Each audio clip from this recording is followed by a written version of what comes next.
Alright guys, welcome back. If you haven't seen my video before this one, it's of this bike here, breaking into the 8-second range for the first time in the quarter mile.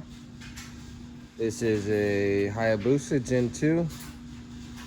And today I'm going to go over exactly what I have done in order to have achieved that number. So I guess the first thing I'll do is start in the front.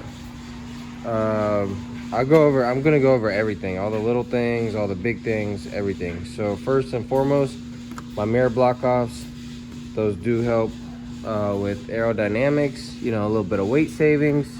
I got upgraded levers, so that way, you know, the air isn't really dragging on them too much.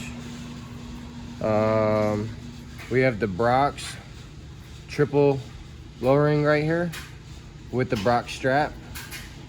And what these do is, as you can see, it allowed me to drop the bike this much lower to the ground, right? Because the lower you can get, you know, the better. They say roughly every inch you can get, you can estimate that to be about 1/10 in the quarter mile. So we got that done, right? So we're lower now. We have our strap with our Brox strap mount up mod here, you know what I'm talking about. Then we got this going on. We got one rotor, so you know, less drag, I would assume, less weight in the front. We have the rotor delete in the back, so we don't have a rear brake, because honestly I wasn't really able to use it anyway, so who cares. Next we have the pipe. Let's look at the pipe. So we have the Brox Sidewinder stainless steel exhaust, and what this does basically is, other than flowing a lot better than normal exhaust, it gets us lower, right? So we're not risking squashing our exhaust if we do a big wheelie, right? We're able to get a little bit lower without that. So we got this exhaust on there. We have a billet DME oil pan on there, and that's also so that way if we hit a wheelie and we come down hard, we're not breaking our oil pan and getting oil, for one, all over the track, and two, underneath our back tires, so we don't wreck. So we got that on there. Brox exhaust.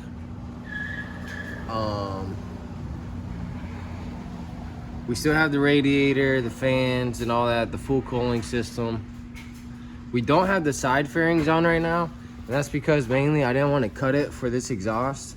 I plan on probably doing something a little different in the future, so either I don't even use the stock fairings, or B, I get a 3/4 whole one piece up front. So I don't know yet.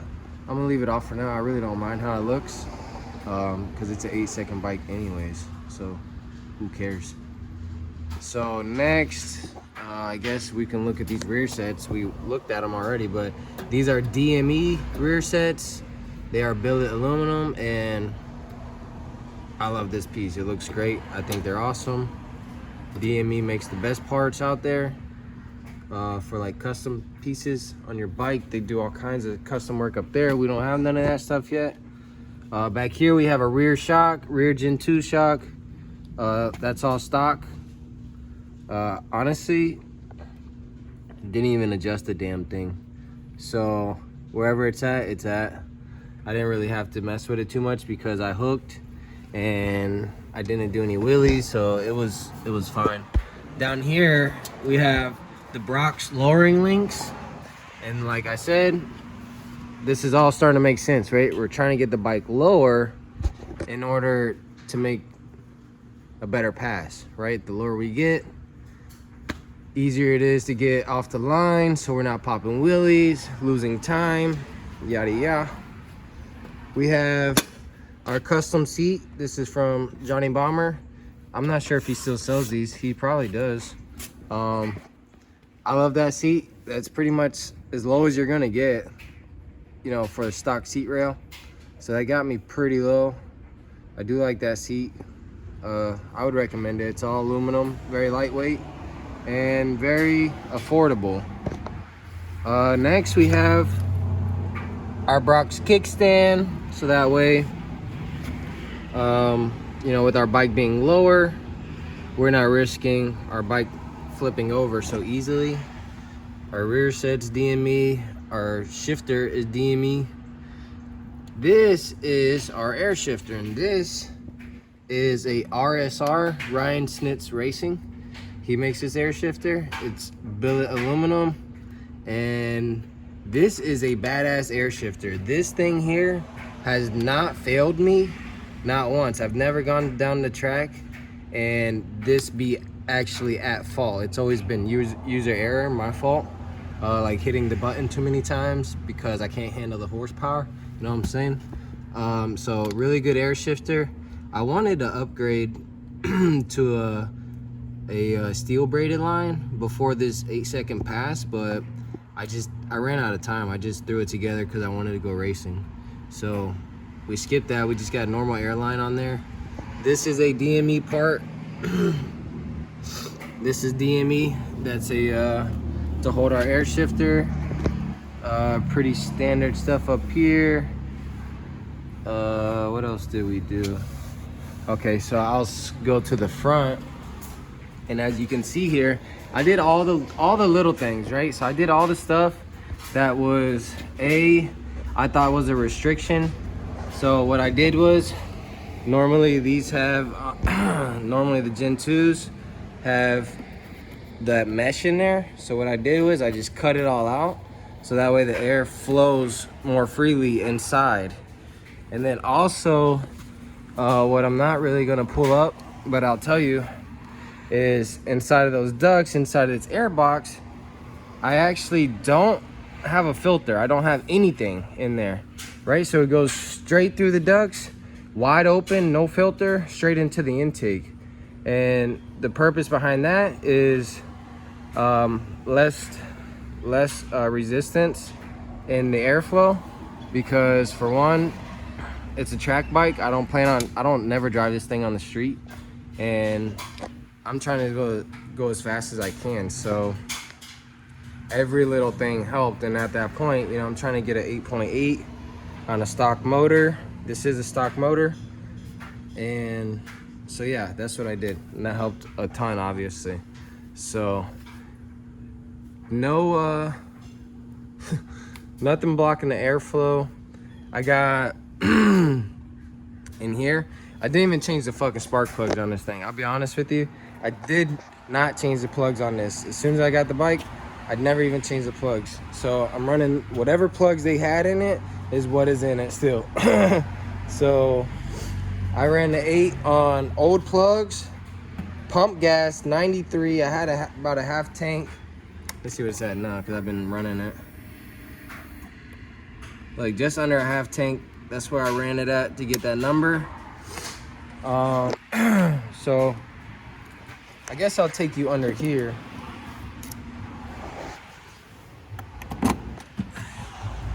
So under here is gonna be where a lot of the goodies are. Right, some of the newer stuff that we got. All right, so this is in conjunction with our air shifter. This, if I can get it out somehow, I got it in there. I don't like to come out. This is from MPS Racing. I know you can't really see it too well. This is from MPS Racing. This is for CO2. So, you know, back in the day, we used to run, you know, CO2 paintball guns. Well, now we got tanks on our motorcycles. And basically, I know this isn't ideal, but it works. Because when I launch, all the liquid from here, it all kind of goes back, and for the most part, I think I'm only getting vapor coming up. So that powers our air shifter. We don't have no air compressor on here. That's extra weight that we didn't need, so we don't have it. We have our rectifier up here just hanging out, and this is where it gets fun. This is our newest upgrade. This is our ZT3. along with our Woolwich data log box here, right? So this stuff here was big, right? So I was gonna go get my bike dyno tuned, but that didn't end up being able to be the case. So what I had to do was the next best thing, was to buy the Woolwich with the ZT3. And what that does, you can see we have our O2 sensor here. Our O2 sensor goes up to our ZT3 here. This communicates with our log box, which is gonna record the data as we make a hit. And then I'm able to plug in from here to my computer, and I'm able to pull up a log and see how it ran. I'll be able to see the air to fuel ratios. I'll be able to see how I did, my throttle position, a bunch of things that will tell you information that you need to get faster, right? So big here, you know, I don't never have to go get dyno tuned again. You know, I never got to even go, but now I really just don't even have to. Oh, look at this, we got a fucking, this is what you find on Melting Pot Racing, right? Kind of, this is just all homegrown, baby. So we had a stock clutch spring in there for our 8-second ride. So sorry to whoever I put at risk with this thing, but you won't have to worry about that no more. All right, so next we're gonna finish talking about this. So the Woolwich, I highly recommend the Woolwich. If you're in a place where it's really hard for you to go and get a dyno tune, or it's really expensive and it's not really what you're looking for, this thing here, if you learn a little bit, you will not have to go get dyno tuned. You could literally drive this thing on the street, get a log, and literally do everything you have to make the changes. So this is what the tuners are using. They're putting your bike on there, they're running it, they're getting a log, and they're making some adjustments in here, and that's it. They're sending you on your way for $600. So you buy this once for about $700, you'll have tunes for free forever. So yeah, highly recommend that. Next we have our RSR air shift module here. This controls our air shift, our kill time. It controls everything for this. And this, you can actually go in, you can set this up to auto tune if you're set up for that. You can set it up for different kill time, so whenever you push the button, the bike only dies for X amount of time that you have it set to. So mine is set for the standard time, which I forget, like 50 milliseconds, something like that. I don't know. I haven't messed with it in over a year, so it works flawlessly. Shout out to Ryan Snitz Racing for this. This is top dollar. You know how many races I've seen people lose because their air shifter failed or it just didn't work right? Invest. Buy the good shit, man. Buy the good shit. Ryan Snitz Racing, shout out to you. MPS Racing, shout out to you. Badass bottle, badass regulator, all this setup, awesome.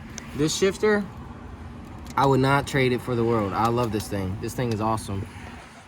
All right, so what's next? Let's talk about gearing, right? Because everybody always asks, oh, what gearing does it take to go fast? Or, you know, what gearing's best for me?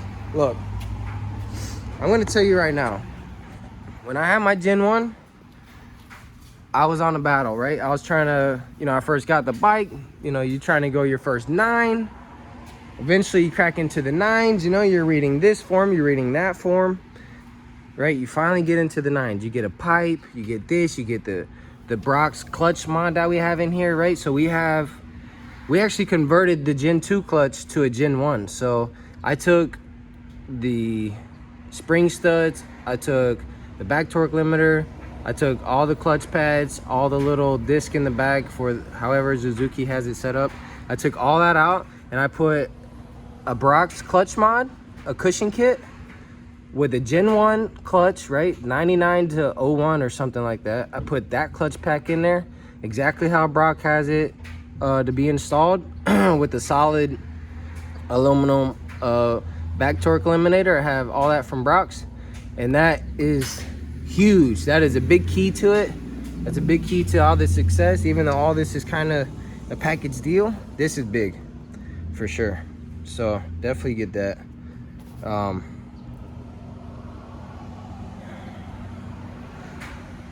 So back to what I was saying with the gearing. I was going through all this and that. I got to a point to where I'm like, okay, you know, I started reading. I found a form on Brock's website. And that form was of, you know, Brock wrote it himself. Brock wrote that form when they were trying to get a good number on the Gen 1. And they mentioned the gearing in there. And you know what? I took it and I ran with it and I tried it out. And it freaking worked. I was able to get that 9.2 on my Gen 1 motor with this gearing setup that Brock mentioned. Right, so up front, we have a 16 tooth. The bike originally comes with an 18, but so we have a 16 in there. And then in the back, I tried to read some forms and thinking I was gonna be slick. I put a 41 on there and that did me dirty. I was only able to go a 9.2. I was trapping, going through 5th. It just didn't really work out for a low horsepower motor. So I went back to a 39, and the 1639 was able to get me a 9.2 on my other bike, and I thought I was only gonna get a 9.4. It got me my 8.8 pump gas on this setup. I'm only 63 inches long from axle to axle. So, I mean, there's obviously more in the bike. You know, I'm not a professional rider. Some of these guys are out here doing it on a stock wheelbase, but they're also running race fuel. I'm running pump gas, 93 straight out of the pump, half a tank. I don't even have ceramic wheel bearings, even though it probably would help. But I just didn't have to get to that point. So this is what it took for me to go 8.8. I don't think I'm really missing too much here, right? You strap the bike down. I got a normal windshield up here. I showed you all the electronics. It's a stock Gen 2 motor completely. Stock Gen 2 ECU, everything Gen 2 on a Gen 1 frame and swing arm. So I completely put this bike together. I had nothing besides the swing arm and the frame, and everything else I put on this bike.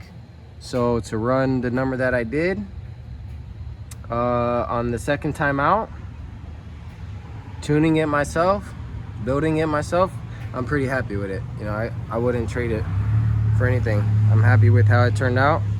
And if you have any questions about what you think can make you go a little faster, drop a comment down below, and maybe I'll have some advice for you. But that's it. That's what it took for me to run my 8. So hope it helps you out. See you in the next one.